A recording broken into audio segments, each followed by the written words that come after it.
आप सभी को मेरा नमस्कार। मैं किशोर कुमार साहू। आप देख रहे हैं इंजीनियरिंग मैकेनिक्स इन हिंदी के वीडियो सीरीज़ के आज के लेक्चर में हम प्रॉब्लम नंबर 18 सॉल्व करेंगे, जो कि general case of forces in a plane का प्रॉब्लम है। जनरल फोर्स सिस्टम का ये प्रॉब्लम है। एक प्रॉब्लम हमने लास्ट लेक्चर में डिस्कस किया हुआ था। जैसा कि आपको स्क्रीन में दिखाई दे रहा है ना, एक बीम है जिसमें ए और बी एंड पे सपोर्ट है, जहाँ पे हमें रिएक्शन डिटरमाइन करना है। ठीक है, जैसे कि ये बीम आपको दिखाई दे रहा है ए से बी, जिसकी टोटल लंबाई 9 मीटर है। ए से सी 3 मीटर, सी से डी 3 मीटर और डी से बी 3 मीटर। अब ये जो बीम है, बी पॉइंट पे रोलर सपोर्ट है और रोलर जो है एक इंक्लाइन प्लेन पे है ना।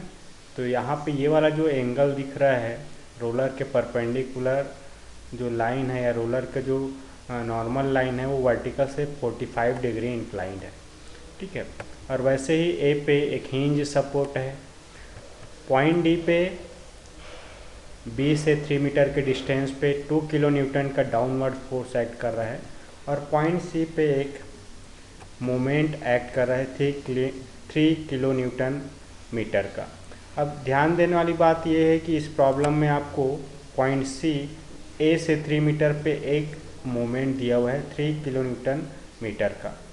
तो यहाँ पे ये जो मोमेंट होता है वो कपल मोमेंट होता है, याद रखिए। तो ये इसी से अगर दिया हुआ है प्रॉब्लम में, जहाँ पे आपको मोमेंट दिया है 3 किलो न्यूटन मीटर या न्यूटन मीटर जो भी होगा, वो कपल मोमेंट होता है। तो यहाँ पे कपल मोमेंट भी एक्ट कर सकता है किसी ऑब्जेक्ट में, किसी बॉडी में, किसी बीम में। तो इस तरीके की प्रॉब्लम को हम कैसे सॉल्व करेंगे। ठीक है, तो यहाँ पे external force 2 kilo Newton act कर रहा है, कपल मोमेंट एक्ट कर रहा है पॉइंट सी पे। इसके कारण सपोर्ट ए और बी पे क्या आएगा, रिएक्शन फोर्स आएंगे। ये रिएक्शन फोर्स हमें फाइंड आउट करनी है। तो सबसे पहले हम फ्री बॉडी डायग्राम ड्रॉ कर लेते हैं बीम ए बी का। ए बी सी डी है, ये डिस्टेंस हमें पता है। ठीक है, डी पे 2 किलो न्यूटन का डाउनवर्ड फोर्स एक्ट कर रहा है, सी पे एक कपल मोमेंट एक्ट कर रहा है 3 किलो न्यूटन मीटर का। बी ए पे हिंज सपोर्ट है, तो 2 रिएक्शन फोर्स आएंगे, एक वर्टिकल और एक हॉरिजॉन्टल। तो हॉरिजॉन्टल रिएक्शन फोर्स हमने मान लिया R A X, direction right के तरफ एक्ट कर रहा है। वैसे ही वर्टिकल रिएक्शन अपवर्ड डायरेक्शन में आर ए वाई ए पे एक्ट कर रहा है। ये 2 रिएक्शन फोर्स एक्ट कर रहा है। और बी पे रोलर सपोर्ट है, तो एक ही रिएक्शन फोर्स आएगा और सपोर्ट के परपेंडिकुलर ये रिएक्शन हमेशा एक्ट करता है, चाहे कोई भी सपोर्ट हो। ठीक है, तो R B reaction force vertical से 45 डिग्री ये एक्ट करेगा। तो इस तरीके से यहाँ पे 4 फोर्स एक्ट कर रहा है और एक कपल मोमेंट। तो ये जो प्रॉब्लम है वो जनरल केस का प्रॉब्लम है। जनरल फोर्स सिस्टम एक्ट कर रहा है, क्योंकि यहाँ पे जो भी फोर्स एक्ट कर रहा है उसका लाइन ऑफ एक्शन एक पॉइंट पे मीट नहीं कर रहा है, ना ही इसके लाइन ऑफ एक्शन एक दूसरे के पैरेलल है। ठीक है, तो इसको हम कैसे सॉल्व करेंगे। तो हमारे पास आर ए एक्स है, आर ए वाई है, जो हिंज पॉइंट ए पे रिएक्शन फोर्स है, आर बी बी पे रिएक्शन फोर्स है, जो कि हमें फाइंड आउट करनी है। अब ये पूरा सिस्टम क्या है, इक्विलिब्रियम कंडीशन पे है। तो जनरल फोर्स सिस्टम अगर इक्विलिब्रियम कंडीशन पे हो तो उस पे 3 कंडीशंस होते हैं। ठीक है, एक summation of F Y is equal to 0, summation of F X is equal to 0 और moment about any point is equal to 0। तो यहाँ पे ये जो फोर्स है, जो भी फोर्स है वो उसको हम पहले रिजॉल्व करते हैं हॉरिजॉन्टल और वर्टिकल डायरेक्शन में। तो देखिए R A X R A Y 2 kilo newton, ये तो हॉरिजॉन्टल और वर्टिकल डायरेक्शन में ही। आर बी वर्टिकल से 45 डिग्री पे, इसलिए इसको हम हॉरिजॉन्टल और वर्टिकल कंपोनेंट में ब्रेक कर देते हैं। तो आर बी का वर्टिकल कंपोनेंट क्या होगा, आर बी कॉस 45 होगा अपवर्ड डायरेक्शन में, और इसका horizontal component R B sine 45 left direction में एक्ट करेगा। इस तरीके से हमने आर बी को 2 फोर्स में ब्रेक कर दिया है। अब सभी फोर्स क्या है, वर्टिकल और हॉरिजॉन्टल डायरेक्शन में एक्ट कर रहा है। तो इक्विलिब्रियम कंडीशन में क्या होगा, summation of F X is equal to 0 होगा, हॉरिजॉन्टल डायरेक्शन में लगने वाले फोर्स का सम 0। ऐड करते वक्त आपको ध्यान रखना है कि राइट के तरफ जो फोर्स ऐड है उसको प्लस, लेफ्ट के तरफ जो डायरेक्शन है उसको माइनस लेना है। तो R A X positive direction में है और R B sine 45 negative direction में है, इसलिए इस तरीके से हम लेते हुए इसको ऐड करेंगे और ये समेसन जीरो होगा। R A X minus R B sine 45 equal to zero, ये हमें मिलेगा equation number 1। Summation of F Y is equal to zero. Vertical direction में देखिए R A Y 2 kilo newton और आर बी कॉस 45 एक्ट कर रहा है, तो इसको आप अपवर्ड डायरेक्शन को पॉजिटिव और डाउनवर्ड फोर्स को नेगेटिव लेते हुए ऐड करेंगे। तो R A Y minus 2 kilo newton plus R B cos 45 is equal to zero. Clear है? यहाँ से हमें एक इक्वेशन मिल जाएगा R A Y plus R B cos 45 is equal to zero, तो ये मिलेगा इक्वेशन नंबर 2। क्लियर है?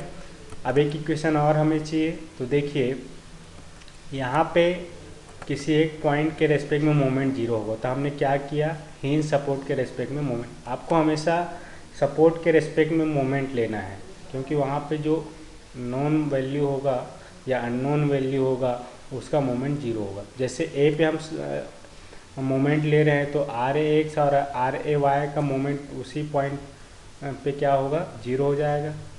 और उसी तरीके से आर बी साइन 45 का लाइन ऑफ एक्शन ए पे मीट कर रहा है, तो उसका भी मोमेंट जीरो होगा। मतलब ऐसे फोर्स जिसका line of action point A से पास हो उसका मोमेंट जीरो होगा पॉइंट ए के रेस्पेक्ट में, क्योंकि वहाँ से डिस्टेंस जीरो होगा। मोमेंट इज इक्वल टू क्या होता है, फोर्स इनटू परपेंडिकुलर डिस्टेंस, है ना। तो जो फोर्स पॉइंट ए से पास होगा उसका डिस्टेंस जीरो होगा, इसलिए उसका मोमेंट भी जीरो होगा। तो R A X, R A Y और आर बी साइन 45 का मोमेंट पॉइंट ए पे जीरो होगा। बाकी बचेगा 2 किलो न्यूटन और आर बी कॉस 45 का मोमेंट, ये दो फोर्स है। और इसके अलावा एक कपल मोमेंट दिया हुआ है, तो ये मोमेंट के फॉर्म में ही दिया है, तो इसको आपको अलग से मोमेंट कैलकुलेट करने की ज़रूरत नहीं है।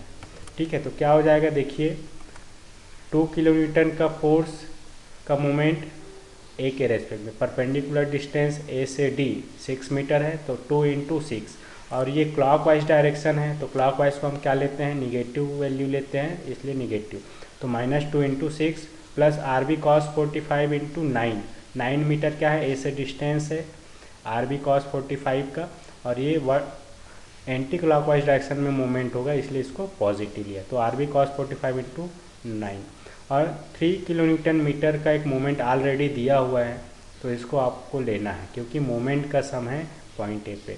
तो देखिए 3 किलो न्यूटन मीटर का मोमेंट क्लॉकवाइज डायरेक्शन में, इसलिए माइनस लिया है, -3 is equal to zero. Clear है? इसको हम सॉल्व करेंगे तो R B cos 45 into 9 is equal to 15 kilo newton metre मिलेगा। किलो न्यूटन मीटर क्या है, मोमेंट का यूनिट है, क्योंकि फोर्स किलो न्यूटन और डिस्टेंस मीटर में है। ठीक है, इसको आप सॉल्व करेंगे आगे, तो R B is equal to 2.36 kilo newton मिलेगा। फोर्स का यूनिट किलो न्यूटन में यहाँ पे दिया हुआ है, इसलिए फोर्स आर बी का जो यूनिट है किलो न्यूटन में ही आएगा, जो कि 2.36 किलो न्यूटन। इस तरीके से हमने आर बी का वैल्यू फाइंड आउट कर लिया है, reaction at roller support B.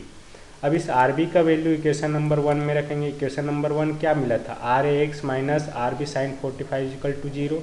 Are B की वैल्यू आप पुटअप करिए 2.36 किलो न्यूटन, तो इस तरीके से ये वैल्यू मिलेगा। तो R A X is equal to हमें मिल जाएगा 1.69 किलो न्यूटन।